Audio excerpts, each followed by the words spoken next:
Welcome to Through the Valley. This is your host, Bahar Alexander, executive coach, author, and speaker. In previous episodes, we explored the three phases of leadership development: integration, internal architecture, and inner authority. And we've talked about how we can get stuck in these phases. Today, I want to make this information, this framework, more practical. I want to zoom in one area where these distortions show up very clearly: decision making. Because your ability to make clear, grounded, timely decisions has a lot to do with your level of integration. And when integration is incomplete, decision making becomes distorted. That might show up as passivity or impulsivity, as insecurity or hostility, as delay or perfectionism, as imposter syndrome or overcompensation. And I want to be very clear. These are not fixed personality traits. They are patterns. Patterns often rooted in unprocessed emotional experiences and very often driven by survival strategies: fight, flight, freeze, fawn, and fall apart. Integration is really about emotional and psychological processing. I've talked about this at length in previous episodes. It's about resolving patterns of relating that were formed quite early in life, before we had access to conscious analysis and reflection and perspective taking. And many of these patterns were shaped around fears: fear of lack, fear of engulfment, fear of enmeshment, fear that there won't be enough, fear of losing ourselves, fear of blurred boundaries, fear of missing out. And once these fears become encoded through repetition, they start influencing how we make our decisions, often without even realizing it. So the process bypasses our conscious awareness because it happens automatically. When something in your present resembles something from your past, it triggers something within you on an emotional level. Your system doesn't pause. It reacts to the emotional trigger. And in that reaction, you make your decision, not from clarity, but from protection. And that's really the key shift I want to make visible today. When integration is incomplete, you don't make decisions to move forward. You make decisions to stay safe. But here's the problem with that idea: this safety is often illusory. It is not real safety. It is an illusion of safety. And moving with that energy solidifies the very patterns that have victimized us to these states. Let's zoom into each survivor strategy so you have a greater understanding of how they impact decision making. When fight is activated, you try to force certainty where there is none. You grip harder, become rigid, defensive, control-oriented. And for leaders, this can look like making rush decisions just to reassert control when things feel ambiguous. It can look like rejecting dissent too quickly because disagreement feels threatening. or micromanaging because trusting others feels unsafe. And here's the thing, that can look like decisiveness, but underneath it, it's nothing but protection, a false sense of protection, not grounded authority. When flight is activated, it creates anxious decision making. You see the work ahead and feel overwhelmed before you even begin. You want certainty before movement, so you overthink, you self-doubt, you delay, maybe even outsource decisions, wait for reassurance. For leaders, this can look like postponing difficult personal decisions, avoiding bold strategic moves, or constantly seeking one more round of input before committing. And what often gets mistaken for prudence is fear disguised as caution. When freeze is activated, it creates hesitation. You know something needs to happen, but you can't mobilize. So you avoid, stay passive. You get stuck. And for leaders, this can look like letting underperformance linger, staying silent in important rooms, or failing to make necessary pivots because the implication feels too big. Not asking enough questions because asking questions may look like you are not worthy of being in that room, being stupid. And over time, not deciding becomes a decision, and that has consequences. When fawn is triggered, it distorts decisions through approval seeking. You start looking outward. What will people think? Will this disappoint someone? Will I be humiliated if it doesn't work out? And slowly, you outsource your authority.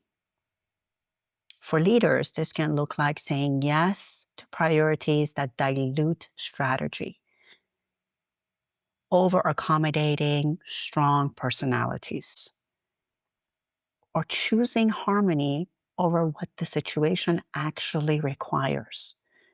And what can appear collaborative can quietly be self-abandonment. When fall apart is activated, it feels like collapse. Pressure feels too big. The nervous system floods. Perspective narrows and decision-making breaks down.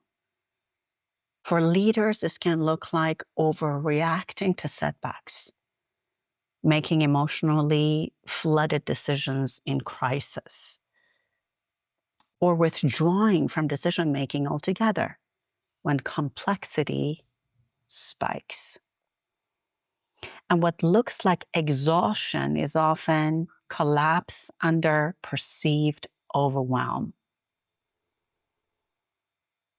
And all 5 strategies distort decisions differently.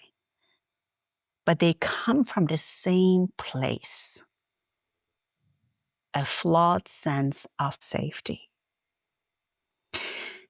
The cyclical nature of integration is a very important part to emphasize here. And I want this to land. Integration is not something you complete once. You don't finish it because life will continue presenting new situations. Imagine you've been in a job or in an environment for, let's say, 2 decades, and all of a sudden you're being transported into a brand new world because you just went through a relocation as a senior leader. All of the patterns linked to the survival strategies can show up again just for the simple fact that you are going through a brand new experience. When these circumstances change around us, It activates familiar patterns. But each time they show up, you have more awareness when you have done the integration work. You'll have more capacity, more resilience, a higher perspective. So the question is not how do I eliminate these triggers forever?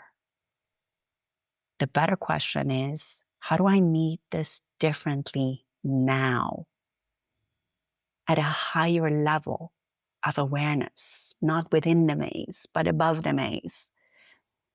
Because if this work could be completed in 6 months, there would be nothing left for consciousness to evolve through. This is lifelong work, and that's not a burden. That is the path.